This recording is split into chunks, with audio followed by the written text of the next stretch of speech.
Welcome to the 12th Plymouth District Candidate Forum for State Representative. I'm Julie Thompson, Executive Director of PAC TV, and I'm joined by Amy Naples, the Executive Director of the Plymouth Area Chamber of Commerce. We want to take a moment to thank our candidates for participating in this forum and bringing this informational programming to residents and voters this election season. Let me explain the format. Tonight, the two candidates for State Representative for the 12th Plymouth District, incumbent Representative Kathy Lenatra and Eric Moschino, will be participating. Each candidate will be introduced in alphabetical order. They will have 2 minutes to introduce themselves and speak about what they are, why they are running for this elected office, as well as describing their qualifications for the position. The candidates will then be asked a series of questions related to state and local issues. They will have up to 3 minutes to answer each question. After, there will be a post-response, a point-counterpoint, if you will, where candidates can interact with each other with the time determined by the moderators. Candidates will be hearing the questions for the first time and will not receive coaching or information to assist in answering. They appear alone in the studio. Members of their campaign staff are not present in the room. The forum will close with each candidate having the opportunity to address any topic not covered or revisit an issue. These remarks will also be held to a 3-minute time frame. This will not be a debate per se, but rather an opportunity for the candidates to let voters know who they are and where they stand on certain issues. Thank you. Ready to begin? We will start with opening statements. Representative Lenatra, you are up first and will have 2 minutes. Thank you. Hi, I'm State Representative Kathy Lenatra, but I want to start by saying thank you to PAC TV for hosting this forum.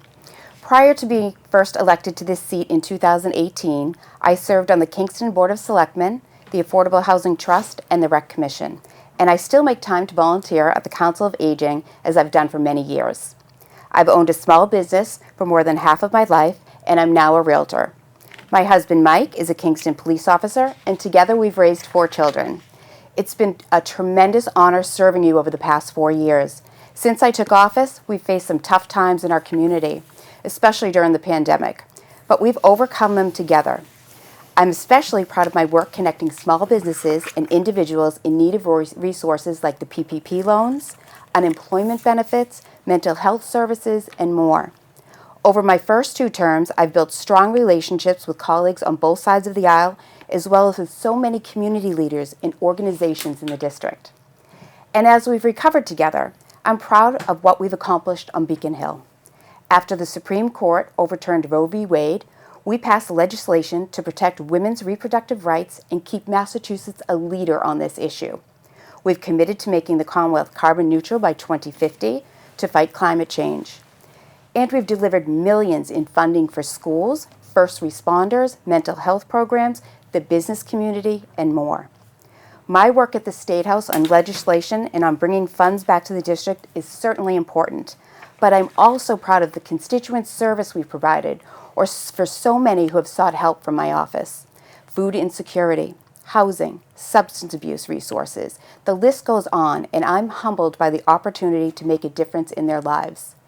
It would be an honor to continue serving you, and I look forward to this discussion.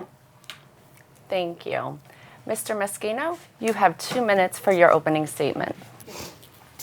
Good evening. I'm Eric Moschino. I am a commercial lobster fisherman, proud dad of 2. I'm a Boston College High School graduate. College grad, worked as a stockbroker in New York, been to the Grand Banks with the Hannah Bowden. Anybody familiar with the Perfect Storm? I'm a fiercely independent individual. I think it's time for change.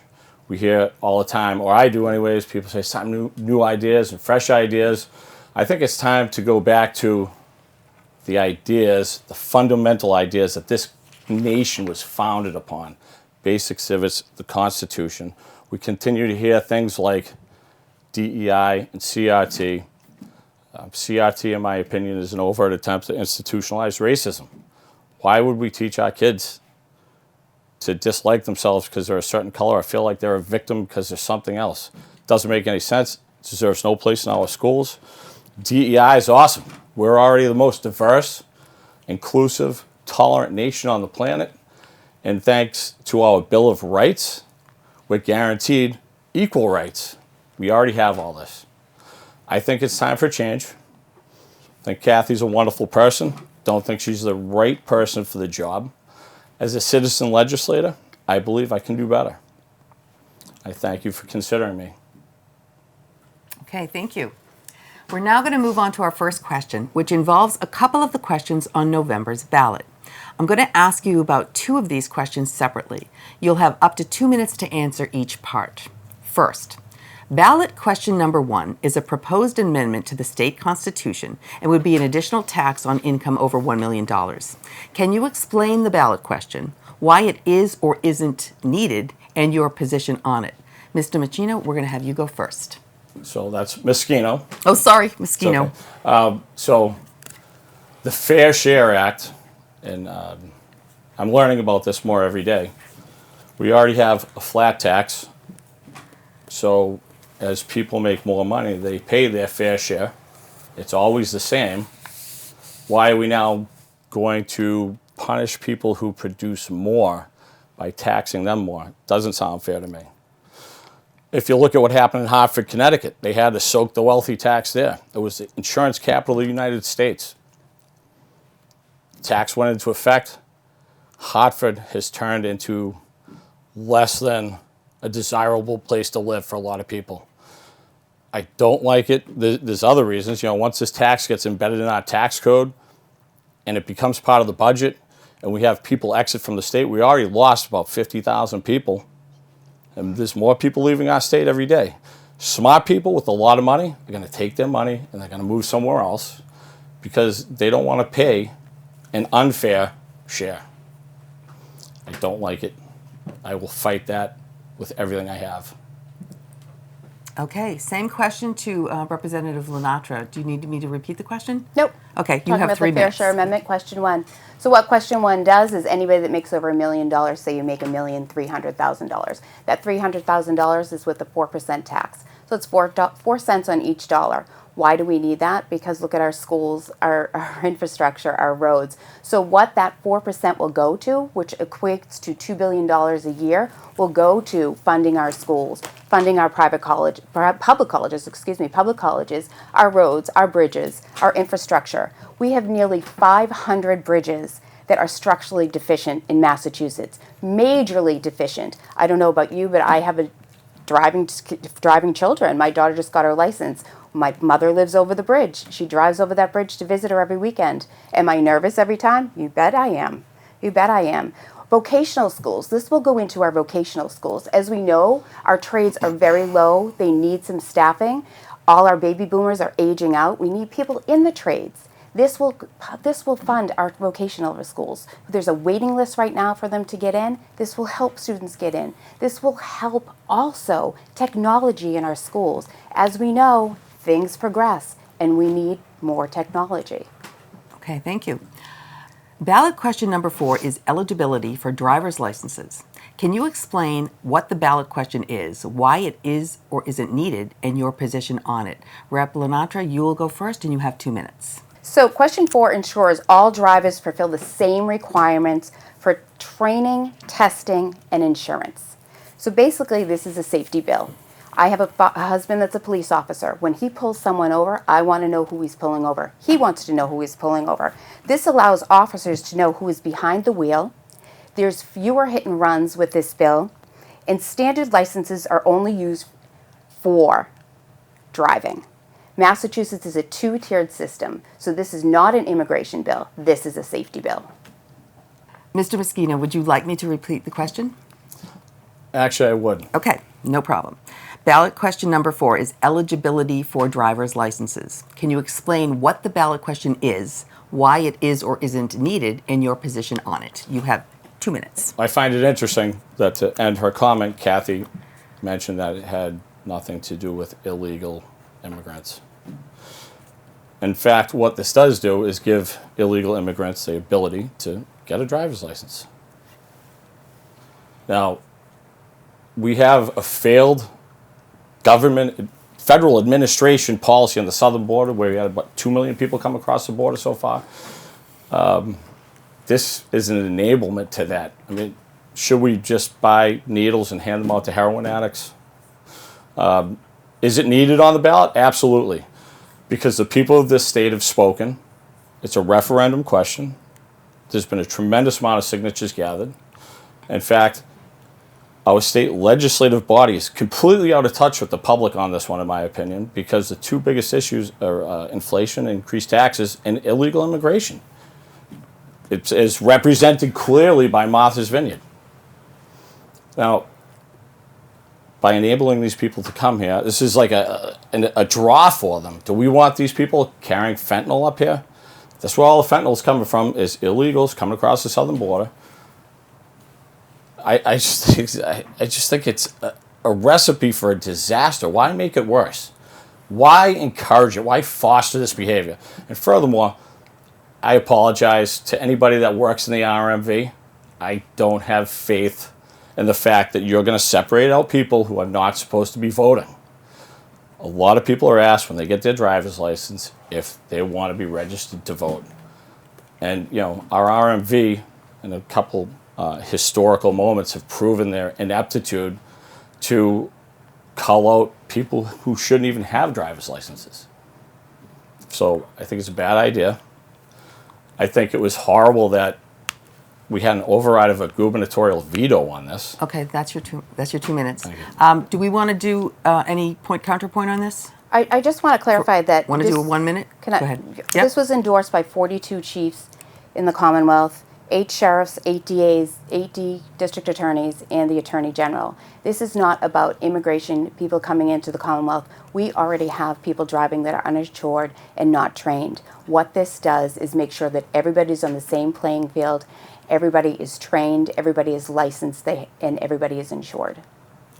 And Ms. McKeon? And to put this ballot question, or to put this question on the ballot, it was endorsed by 90,000 people who are citizens, voting citizens. Thank you. Okay. We move now to our second question. As we've learned over the past years, as droughts have limited our water use, water is a precious commodity to all our communities. With this in mind, is it more important to look at the value of water through a lens of health and availability to all, or to look at water in terms of its role in economic development? We will start with Representative Lenatra. You have 3 minutes. Thank you. So it's hard to say health and availability and economic development, right? Because they kind of go hand in hand. If we don't have water, fresh water, available water for our citizens, then how are we going to have them go to work, right? We have a whole population, if we lose our water, that can't buy bottled water. And, as we've had a drought this summer, we've all seen, and some businesses have had to close because of lack of water. There are some instances in the district, the 12th Plymouth district. We have Silver Lake in our district. I have Silver Lake in the district, which affects our Pembroke water and our Halifax water, because we have a large city, the city of Brockton, that is siphoning water from our Silver Lake. So that's one of the major issues I find here in the district, is Brockton siphoning our water from Silver Lake. I think they should definitely hook up to the NWRA. I've filed legislation forcing them to do that, and hopefully we can get that passed maybe in the next year. But we do have to work again on our infrastructure. Infrastructure is also water infrastructure, which are going to come back to the Fair Share Amendment, right? That $2 billion extra dollars we would get if question 1 passes would go to that infrastructure, which really needs to be improved and updated. Thank you. And Mr. Moschino, you also have 3 minutes. We all need water. No question about it. And it needs to be more well thought out, more well planned. I mean, for one municipality to drain the resource from another district at no cost doesn't make sense to me. But it needs to be more well planned out. There's an area here in Plymouth. It's outside of the district we're running for. But Plymouth was planning on dropping a well in a watershed area, kind of down in the Manomet area. And there's a development going in there that needed a wastewater treatment facility plant for the development. And they put that plant right where the well was supposed to get dropped. So now that water cannot be used. This is simple planning faux pas, if you will. And then, I know Kathy mentioned the fair share, in my opinion, the unfair share tax for $2 billion more dollars. Don't we have $2 billion plus dollars sitting in reserves right now that we can use for this?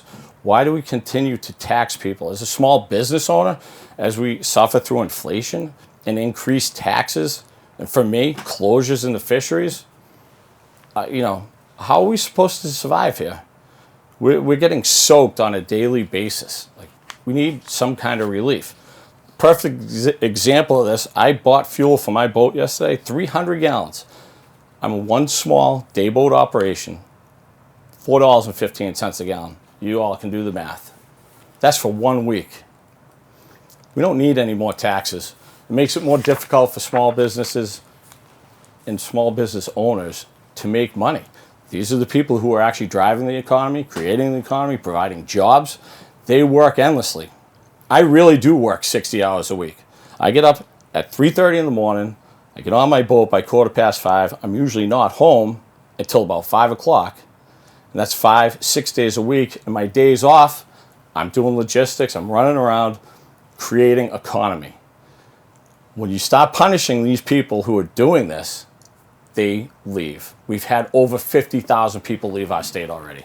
It's time for it to stop. It's time for us to be more reasonable and more accommodating to all business, small businesses in particular. Okay, thank you. We're going to go on to the third question. In the past 2.5 years, it's been revealed that what we already knew, that there are cracks in our healthcare system, especially mental health services. While no one has been untouched, the biggest impact has been on our youth and on our seniors. How can you, in an elected position, be the most effective in addressing this issue? We'll begin with Mr. Moschino. You have 3 minutes. I am not a mental health expert, so I would say with regards to the children and the seniors, my personal experience was that I had, she passed away or not, who was in a nursing home during the pandemic, if you will. And we weren't allowed to see her. She died virtually seeing one person about every 2 weeks. And it was the same person. It was my dad. He's 85 years old. He would drive to Rhode Island to see her. And it's because of the policies put in place by our field legislature. We had plenty of facts to indicate that we could work through this pandemic, these trials and tribulations, if you will. And for the children, I mean, I know Kathy called this the lost years, and I think that's a deplorable statement. These were years that were stolen from our children because as far back as I want to say it was 2019 in April, the state had statistics that said the death rate for ages 0 to 12 and 13 to 25 was 0 per 100,000.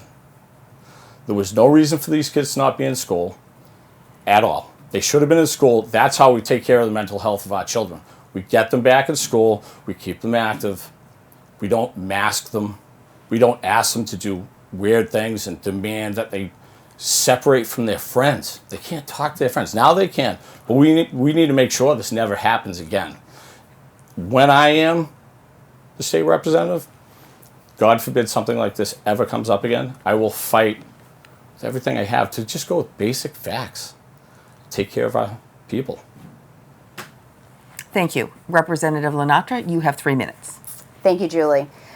So mental health is one of the reasons I ran to become a state rep. I knew that it was an issue before the pandemic, and that just exasperated it.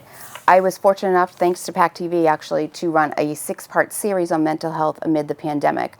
We dealt with issues such as isolation, stress, increased suicide rates, substance abuse, senior citizens, nursing homes, and it was pretty traumatic, the things that happened and the guests that we had on the show and the professionals.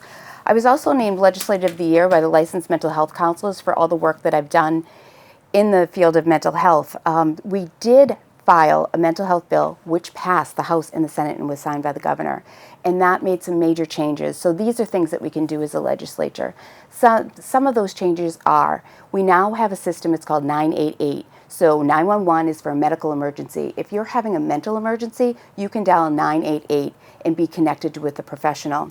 We also have initiatives to address emergency department boarding. A lot of people probably don't know what that is, but say your child is having an issue and it's an issue, the mental issue, and you go to the emergency room. Well, they're boarding these children in the emergency room, which takes up beds, because there's not enough beds in mental health hospitals. So that has been a problem, and we're addressing that. We're putting funding in there. So we are putting funding to encourage people to go into the field of mental health counseling to become a psychiatrist, psychologist.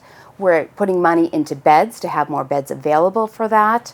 I told the 988.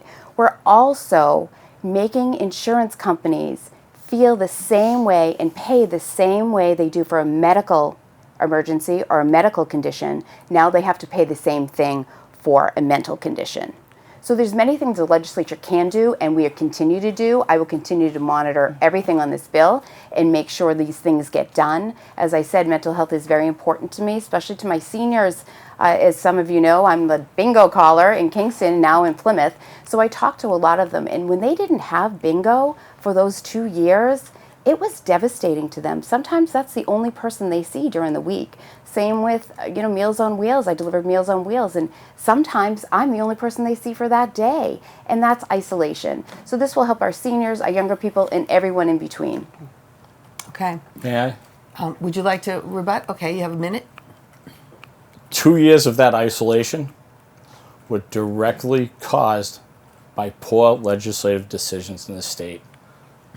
When children were isolated, the elderly were isolated. Thank you for that. That's horrible. And we should have been fighting against that specifically. Rep. Lenatra? So that was the administration's decision. It wasn't a vote for the legislature to do that. That was an administrative and a Department of Health, Secretary Sutter's. Perhaps you could have fought for it. Perhaps if it came before us. Okay. We now move to question 4. Recently, the Department of Housing and Community Development released its multi-family zoning requirements for MBTA communities. This requires MBTA communities to have at least one zoning district near a transit station where multifamily housing is permitted. Is this an effective method to begin to solve the housing and transportation issues experienced in our communities? Each candidate will have 3 minutes. Representative Lenatra, you are first. Thank you, Amy. So affordable housing is well needed. We all know that. I founded the Affordable Housing Trust in Kingston, hoping for more affordable housing to our communities.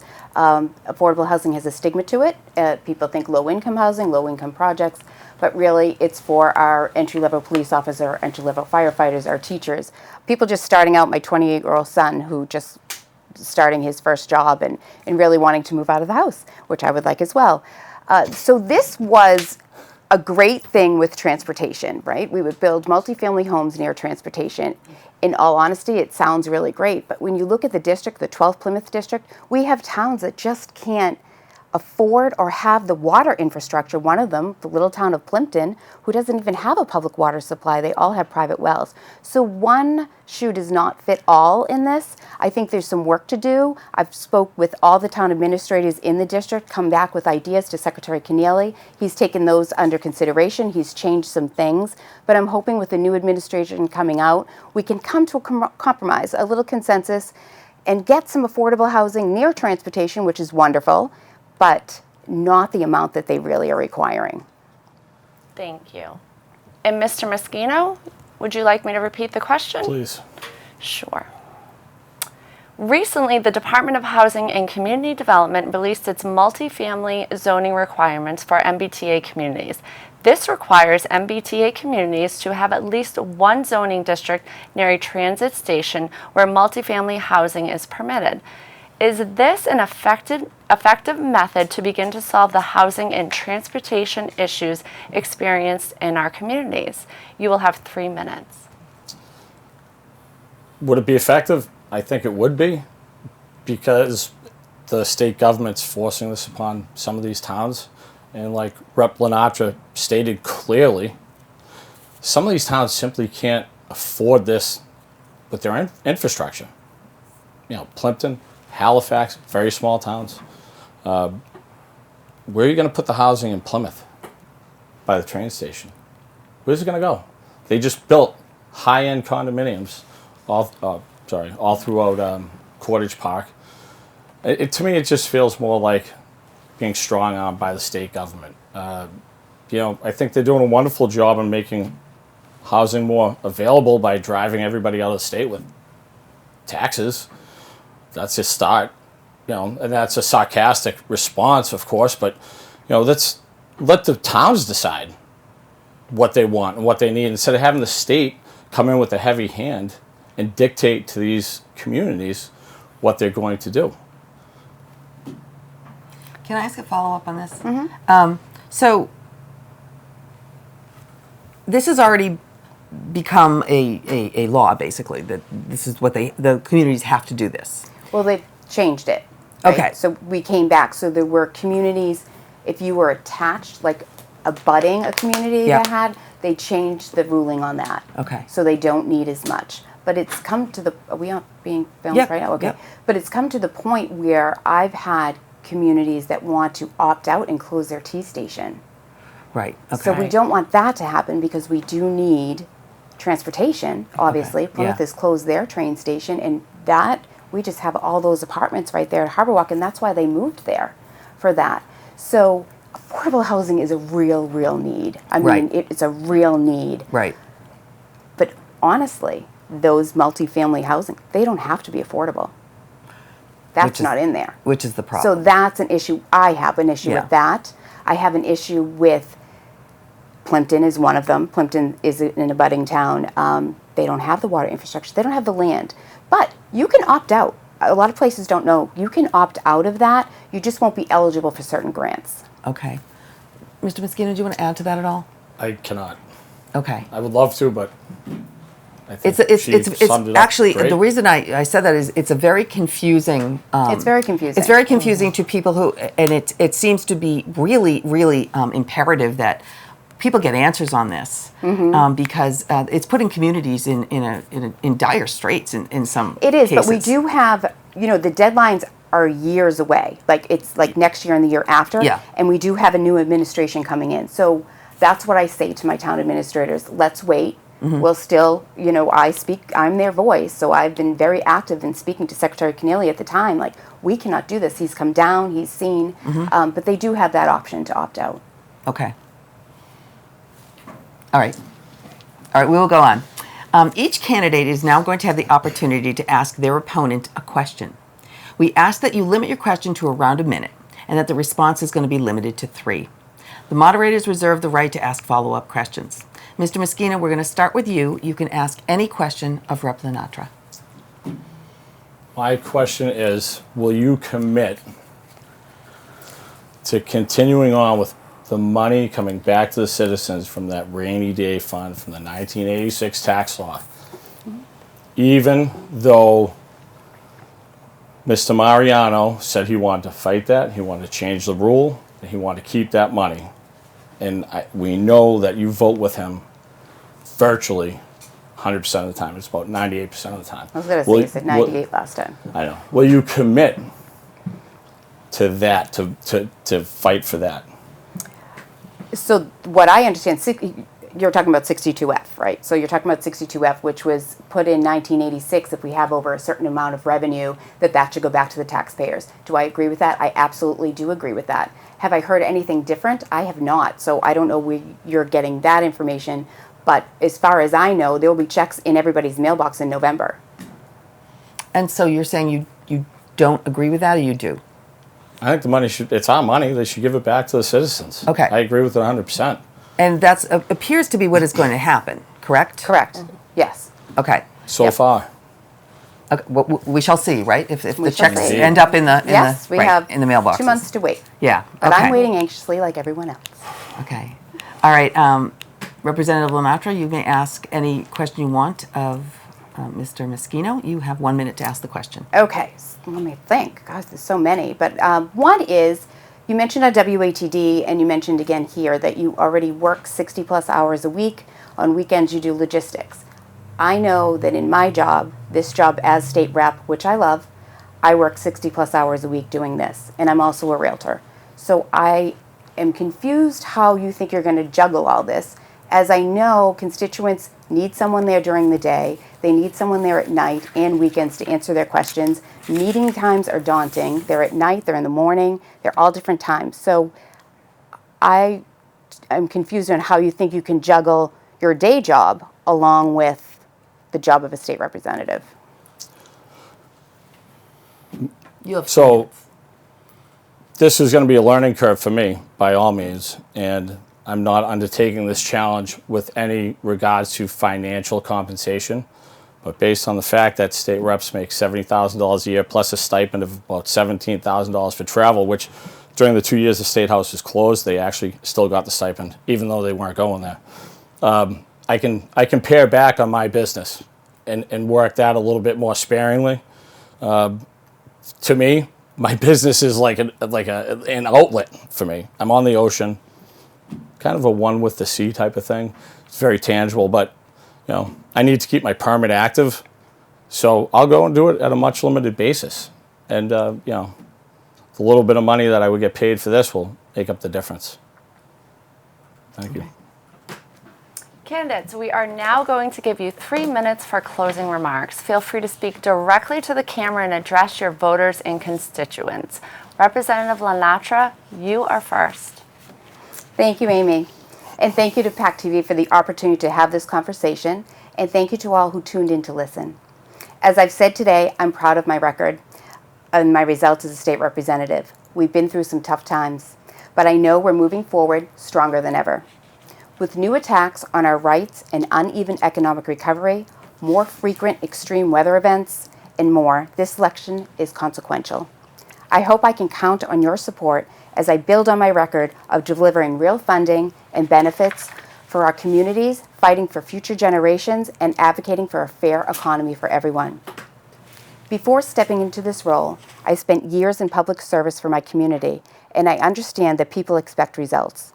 I am very proud to have received several endorsements this year, including the Mass Nurse Association, the Professional Firefighters of Massachusetts, Mass AFL-CIO, Mass Teachers Association, Reproductive Equity Now, and the Environmental League of Massachusetts. While it's always humbling to receive support like this, I believe it is also a strong statement about how hard I work to advocate for the wide-ranging issues that affect hardworking men and women in professions which impact us all. From my own family's experience, I know how much our first responders sacrifice to keep us safe, and I know how great our schools are and what it takes to make them even better. I spend time meeting with town officials from every town I represent, and they know I'm only a phone call away when something arises that needs state help. I also want listeners to know that the same holds true for our residents. If you need assistance with any issue, please contact my office, and we will do our very best to help. The residents of Plymouth, Kingston, Halifax, Plimpton, Middleborough, and now Pembroke are my priority. At the end of the day, I believe that government needs to work for everyone, from students to seniors and everyone in between. I love my job, and I want to be your voice on Beacon Hill to bring common sense, bipartisan solutions to the problems facing our district. That means increasing local aid for education and economic development, and making sure our coastal infrastructure is protected from the growing threat of climate change. I also want to take a moment to say that I'm proud of our legislative work this year to ensure that everyone has better access to vote. We live in a democracy, and your vote is your voice. I was glad to support initiatives to make mail-in voting and early voting available to all registered voters. I'm Kathy Lenatra, and I humbly ask for your vote on or before November 8th, so I may continue to serve you. Thank you. Thank you. Mr. Moschino, your closing statement as well, and you also have 3 minutes. Give me a lot to work with. I've undertaken this endeavor because I felt like somebody had to. You mentioned the police. You mentioned the children. We didn't talk about Holtec today. You mentioned 9/11 and heroes in a speech you made on 9/11. I'm sorry. You mentioned the heroes in your 9/11 speech, and we have to remember them. But when the police needed you to have their back, you turned your back on them. To vote against qualified immunity is a backhanded, kind of passive-aggressive way to defund the police, because the police that know what's going on, the older guys, they're leaving earlier. We're having a hard time recruiting younger guys to fill these positions. That's, in effect, defunding the police. We should have qualified immunity there. The children, nobody protected these children. They didn't. You didn't protect the kids. You kept them home. You kept them in abusive homes by having the schools closed. We didn't talk about Holtec today, but you mentioned the other day that you presented some kind of piece of legislation to make it illegal or something for them to dump. But it's already illegal. We need enforcement. You mentioned Roe v. Wade. I think the Dobbs decision was a win for democracy. It put that question back in the hands of the people. Being that we're in Massachusetts, very unlikely for that to change anytime soon. Common sense. The new Green Deal is extreme leftist nonsense. You got to put windmills up, turbines offshore, and interfere with a vibrant commercial fishing industry. For everybody that doesn't know this, about 50% of the world's protein is actually derived from the oceans. That is non-genetically modified organic protein. It's about the only place you can get it now is out of the seas. And you mentioned things like being bipartisan. Again, you vote with the speaker 98% of the time. I find that hard to stomach as bipartisan.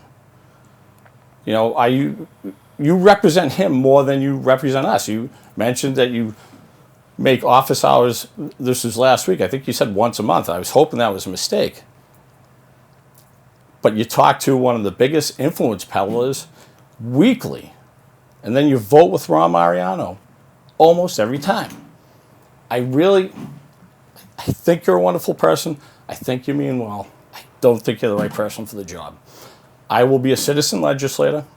I will fight for the people and your rights every single day. And I humbly ask for your vote. And thank you for your time. State Representative, you wish to counter? I do. I'm sorry that you didn't do your homework, Mr. Moschino. I did not vote for police reform. I did not vote to abolish qualified immunity. So maybe that's one of my 2% that you're thinking of. I did not vote for same-day registration to vote. There's many things that I did not vote for. When you say I voted 98% of the time with the speaker, if you look at most of our Republicans and some of my colleagues, they may have done as well. Like I said before, we come to consensus a lot before we vote. Those are one of the things. Just having constituent hours once a month means I go out to that town. I have an office here in Portage Park, which I pay for out of my own pocket, and I have constituents can come there anytime. It's manned by one of my staff.